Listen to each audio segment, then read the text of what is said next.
2021년 7월 5일 하나님께서 우리에게 주시는 말씀은 야고보서 2장 14절에서 26절의 말씀입니다.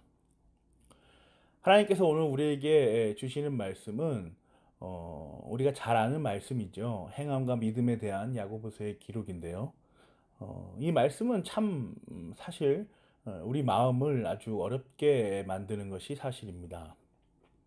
행함과 믿음, 믿음과 행함에 대해서 이처럼 노골적으로 기록되어 있는 본문이 어디에 있을까요?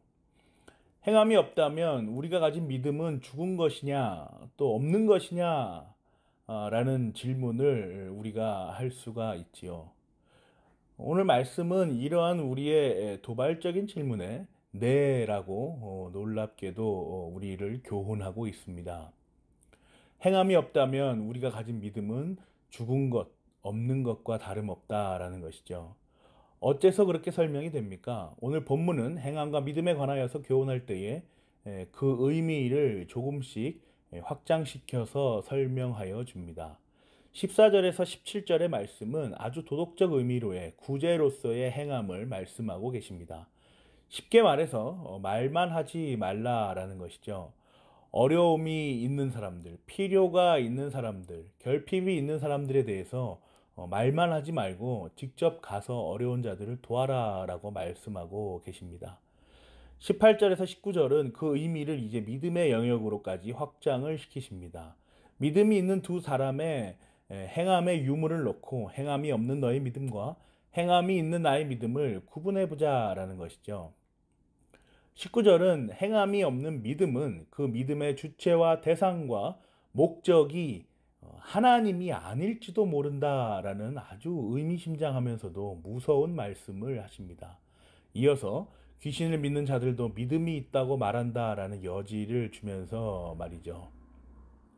19절에 이어서 20절은 도전입니다. 행함이 없는 믿음이 얼마나 쓸모없는 것인지를 구약의 두 인물 아브라함과 라합을 예로 들면서 말씀하고 계십니다. 이 말씀을 묵상하면서 우리는 몇 가지 정리를 해볼 필요가 있습니다. 22절과 24절과 26절을 한번 볼 텐데요.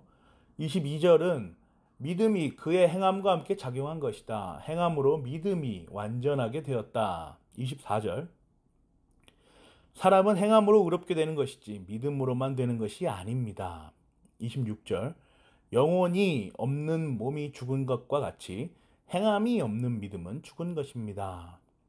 이 세 구절을 한번 정리해 보면서 우리가 알게 되는 교훈들을 한번 확인하여 봅시다.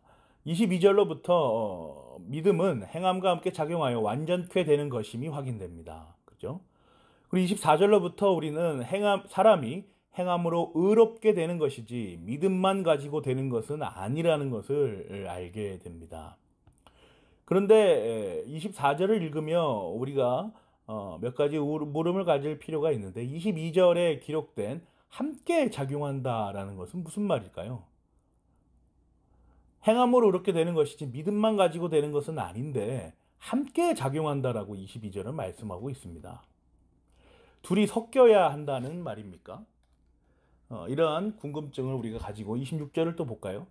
26절로부터 영혼과 몸의 관계가 행함과 믿음의 관계임을 알게 됩니다.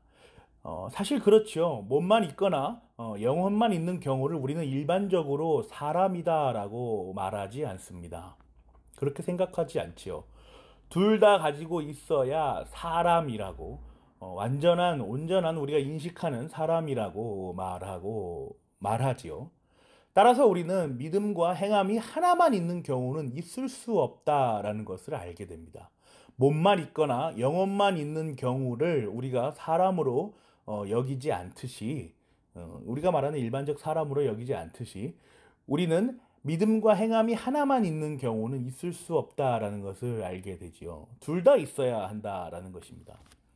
그렇다면 둘 다 있어야 되는 건데 그럼 동시에 있는 것이냐? 동시에 주어지는 것이냐라는 말을 우리가 그런 질문을 할 수가 있죠. 그렇다면 무엇이 먼저일까요? 24절의 말씀을 묵상하다 보면 이런 결론이 나옵니다. 행함으로 의롭게 되는 것이지 믿음으로만 되는 것이 아니다라는 말씀이 있죠. 이 말씀을 묵상해 보면 이런 내용이 숨겨져 있습니다.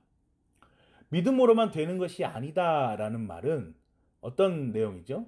어, 믿음이 먼저 있다라는 것을 알려줍니다. 믿음만 가지고 되는 게 아니다라는 말은 믿음이 먼저 있다라는 것을 우리에게 알려주지요. 좀 번외로 흥미로운 대목이 있습니다. 24절의 말씀의 주어가 사람이라는 것입니다. 사람은 그 인식하고 인지하는 한계에 의하여서 믿음을 보지는 못합니다. 그렇죠. 우리가 믿음이 눈에 보이거나 만져지는 것이 아니죠. 그래서 행함, 곧 눈에 보이고 증명되는 것으로 믿음을 확인할 수밖에 없는 존재라는 것입니다. 이 사람이 그렇다는 것이죠. 그래서 사람이 행함으로 의롭게 되는 것이지 믿음으로만 되는 것이 아니다라는 말은 참으로 성경이 명확하게 기록하고 있다라는 것을 우리가 또 한번 알게 됩니다. 성경의 무오함이죠. 다시 돌아와서 말씀은 믿음이 있는 다음부터 행함이 작용하기 시작한다는 것을 우리에게 가르쳐 줍니다. 그래서 믿음은 믿음이 있는 다음부터 우리에게 행함이 작용하기 시작한다라는 것이죠. 이로써 우리는 행함과 믿음의 관계를 말씀으로부터 명확하게 오늘 알게 되었습니다. 이 둘은 절대로 뗄래야 뗄 수 없는 관계이며 믿음이 움직여서 행함으로 드러난다라는 것을 알았습니다. 하나님의 은혜의 선물인 믿음이 있고 그리고 그 믿음으로 인한 행함들이 드러날 수밖에 없다라는 교훈이죠. 더하여서 그 행함으로 사람은 의롭게 된다는 것입니다. 또 그 의롭게 됨을 우리가 인식하고 확인하게 되는 것이죠. 사랑하는 고향제일교회 성도 여러분, 명백하게 하나님께서 보시기에 좋은 일들을 앞에 놓고 고민하고 계십니까? 혹은 그 선택지를 집어들지 않고 그 순간 오늘도 어제도 내일도 또 다른 선택지를 고르셨습니까? 또 고를 예정이십니까? 우리의 부패함과 우리의 나약함을 하나님께 온전하게 고백하여 하나님께서 우리를 부디 긍휼히 여겨주실 것을 기도하시는 우리 고향제일교회 성도들이 되기를 간절히 기도합니다. 우리의 신앙의 성숙이 행함으로 온전하게 드러날 때까지 하나님께서는 우리를 훈련시키시며 여러 가지 선택지 앞에 두시며 또 여러 가지 경우의 수를 마주하게 하시며 그 가운데 우리를 조금씩 성화로 거룩하여짐으로 인도해 내실 것입니다. 이 귀한 이끄심을 기다리며 오늘도 그 벅차고 힘찬 하루를 시작하시기를 바랍니다.